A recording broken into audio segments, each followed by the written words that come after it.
came to pass many hundreds of years ago that the story of Quasimodo and the lovely Esmeralda unfolded here in Paris. Even in those days, Paris was a great city where the citizens viewed everything strange or unusual with fear and mistrust, and many of them believed in witches and the devil. As throughout time in those days, there were also children who had no parents. Most of these children were secretly brought to the church in the hope that the pious nuns and the monks would take care of them. Also in the morning of the day, where our story begins, the nuns and the monks of Notre Dame, the most beautiful cathedral in Paris, discovered a foundling child in the church.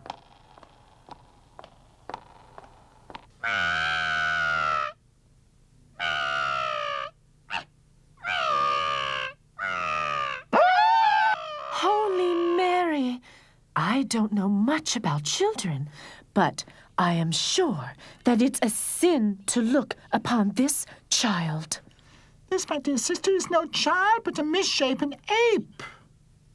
It is a horror to behold. It can't be Christian.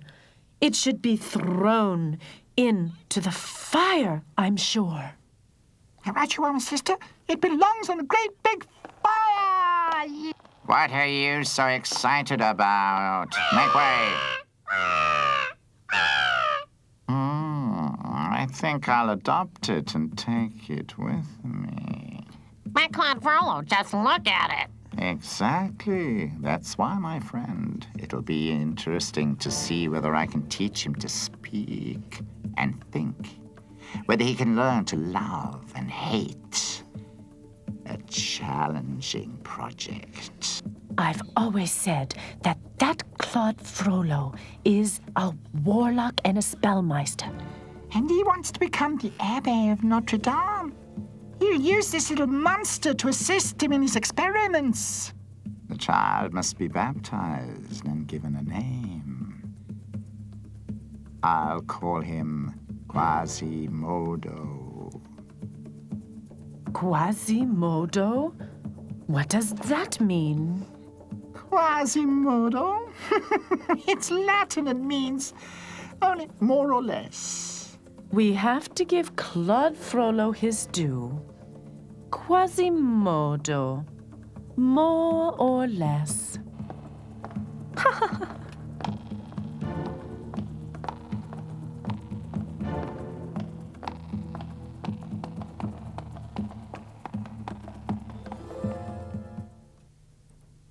A few years later, Claude Frollo became Abbé of Notre Dame. Quasimodo grew rapidly and soon surpassed all the others in size and strength. However, the citizens of Paris couldn't stand Quasimodo. Many insulted him because of the way he looked. Look, there goes the Abbé and his hunchbacked assistant. He should lock Quasimodo up in a tower. I don't dare put my foot outside the door at night. You never know with people like him. And because the insults became more frequent, he hardly left the church anymore. Instead, he soon knew every nook and cranny of his church. He was most fond of the bells. The first time he hung on the bell toll, his face lit up with joy. The bells became his best friend.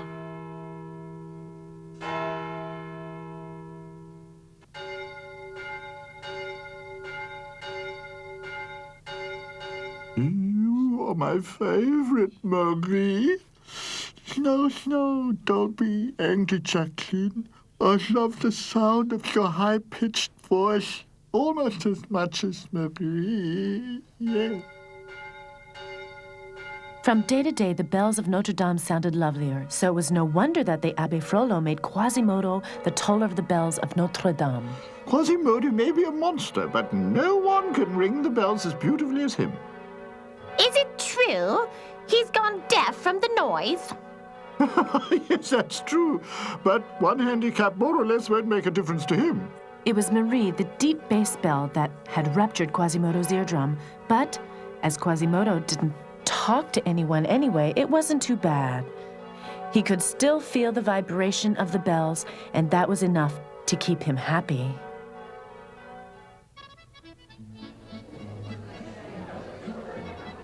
Quasimodo was about 20 when, as every year, At Pentecost, the whole city of Paris turned out into a festival.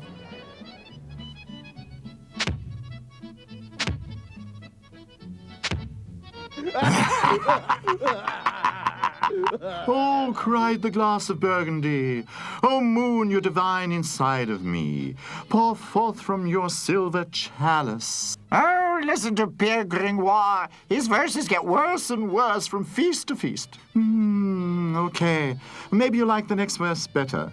She lives alone at the bottom of the sea. She is as dumb as you and me. Exactly, you said it yourself. Dumb, that's what you are. This is intolerable. Let's get out of here. Let's go. And runs 10 knots per hour.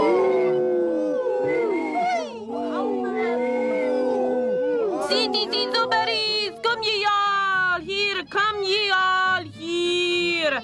As highlighters today's festival, vote for the Pocahontas. Some amusement at last. This is what I've been waiting for. Do you remember last year? Remember? Art is understood by no one here. To earn a sou for them to dear. A poet's luck to die misunderstood. His heirs are the ones who will have it good. Come on, everyone! Trust yourselves! Stick your head through the hole! The one with the ugliest grimace will be crowned Pop!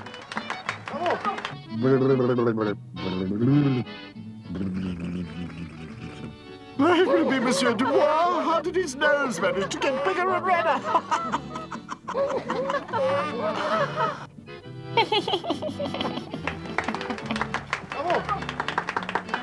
Holy Mary! That one's so cross-eyed you get dizzy.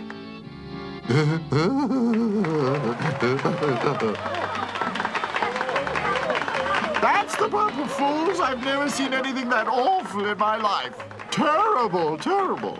We have our Purple Fools. No one could outdo him.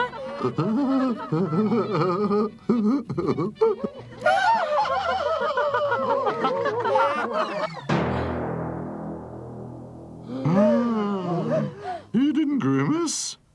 That's his face. Why, that's Quasimodo, the Hunchback of Notre Dame. Yes, the Hunchback of Notre Dame. That hideous ape. He's enough to scare the life out of you. He's the best Pope of Fools we've ever had. And deaf, too. Let's show him to the people of Paris. Off to Place Grève.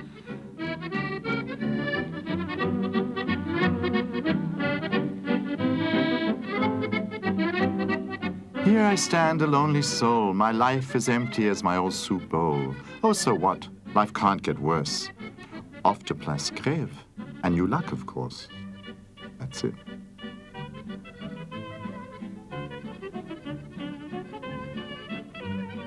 By the time the luckless poet Pierre Gringoire reached Place Grève, the Pope of Fools was already forgotten. A lovely young dancer had crowded her sway.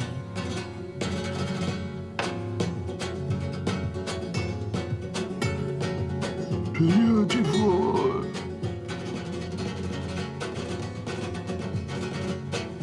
Oh, if I'd been kissed by such a muse. I never had more to be abused. I dedicate my next poem to her. Who is she? Don't you know her? She's Esmeralda. She came with the gypsies, you know. She should be forbidden to dance. She's turning the people's heads. Jolly, Jolly, come to me. May I introduce Jolly, the smartest goat in the world?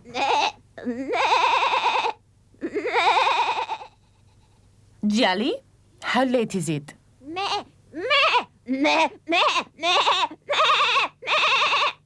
By Jove, she's right. It really is 7 o'clock. And tell me, Jolly, which day of the month is it now? It must be fun to have such a pretty and smart animal as a friend. Bravo, Esmeralda! Bravo, Jalo! This is witchcraft. witchcraft. She's not only lovelier than the Bible allows, but she's in league with the devil. And now, dear Jolly, show our honored audience how the Bishop of Paris reads Mass.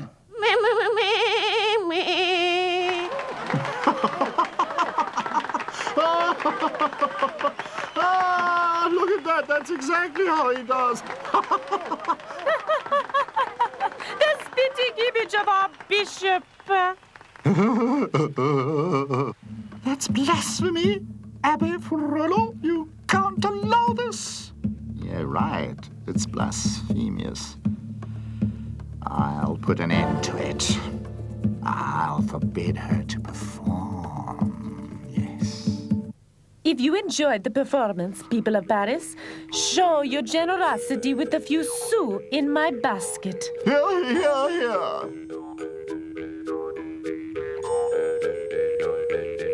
Don't get carried away. It wasn't that good. Thank you, sir. Witch. Don't you know it's a sin to bewitch the people like that? And you've bewitched the goat, too. No normal animal behaves that way. Oh, leave me alone. Come away from the crazy monk, Jolly. I forbid you in future to perform here.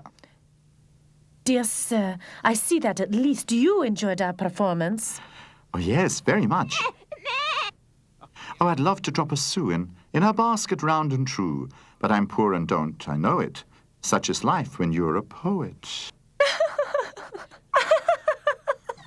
Damn you, you gypsy daughter! Why don't you get lost, you locust from Egypt? Don't be afraid of the crazy old lady. She hates all gypsies. Many years ago, her child was stolen by a gypsy, and she believes that God wanted to punish her for her sins. That is why she has sworn never to leave that cellar again. The poor woman. No, she's given you quite a shock. But look, there comes Quasimodo, the Hunchback of Notre Dame, and it looks like he's headed straight for us. He looks awful. Mademoiselle? I won't harm you. I just want to know your name. Esmeralda. He can't hear you. He's deaf. Just move your lips very slowly. Esmeralda. Esmeralda.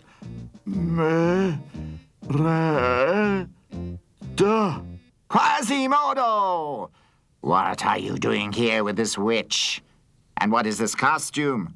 You is the Pope of Fools.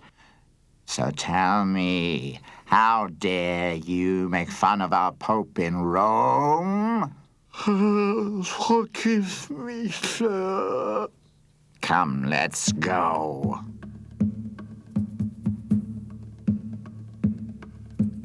Who is this ominous monk? I'm not the only one he seems to scare. That's Claude Frollo, the Abbé of Notre Dame. He adopted Quasimodo after they found him in the Notre Dame. He threatened me and called me a witch. Beware, Esmeralda. He will live in a bad time. Beautiful women like you are easily accused of witchcraft, and Abbé Frollo has much power and influence. Chase that gypsy away! I don't want to see her face! Come, Jolly. The people here are not very friendly. They scare me. Please stay. It's so good to talk to you. No, Sir Poet. It's late already. Maybe some other time.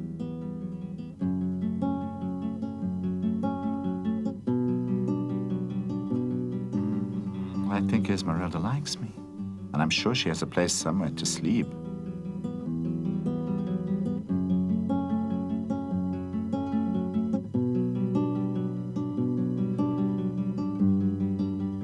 She's disappeared. I'll never find her in this maze of alleys. I'm sure that she has a nice hot soup to warm a freezing poet. Just one shoe, sir, or perhaps two. Leave me alone. I've got nothing myself. Sir, a piece of bread. Give me a loaf of bread. Go away. Leave me alone. I've got nothing and I give you nothing. Sir, give me a sou. Give me a piece of bread. Leave me alone. I'll be damned. A one-legged man chasing me on two legs?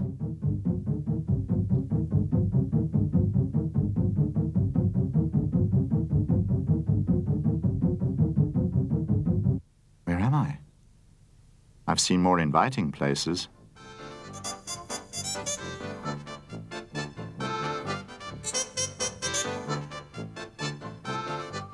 Ah, noble sir, you're in the Court of Miracles, the home of the homeless, the beggars, and the gypsies. By my soul, I really do see enough miracles here. There are blind who can see and lame who can walk, but where is the Savior? Where's the hope? You'll soon enough stop your mocking. You see? Who's one-legged shark brought along? I'll be damned. An honorable citizen in the Court of Miracles. What do you have to say in your defense? My defense? What am I accused of? You forced your way into our kingdom, the kingdom of thieves and hags. What rights do you have? Are you a beggar? Are you a thief? Nothing like it. I'm a poet and a philosopher, and my name is Pierre Grandroi. Poet! Philosopher! And surely a bad one. You'll decorate the gallows. But listen to me. Be quiet. There's only one solution for you. Join the gypsies and beggars, and you'll be saved, if you're lucky. I'll do anything to save my skin. Even become a beggar, okay, gladly. Then swear with your body and soul to be the subject of the beggar kingdom. I swear. I'll be a beggar forever. A beggar and a hobo forever, and anything else you want in advance. Now, you must prove that you are worthy of belonging to us. Bring the bellman. Go and bring the bellman. A stuffed puppet. How funny. He has a purse in his pocket. If you can get it, without one bell ringing, you belong to us. If not, then the gallows for you. To think that my life depends on a little bell? Oh, please, dear bell, don't ring. Come now, or else you'll take the bellman's place. Hang him. To the gallows with him. Destiny, take your course. Stop! I almost forgot. It's a custom of ours before hanging anyone to ask the woman present if one of them wants him. If so, you are saved. If not, you'll definitely hang. Where I look, I don't think I have much of a chance. Come on, have a look at him. Does anybody want him? He's much too skinny. You can keep him. No offers? Here, a real live poet. Going once, going twice, and... Esmeralda's coming. Esmeralda and Charlie are coming home.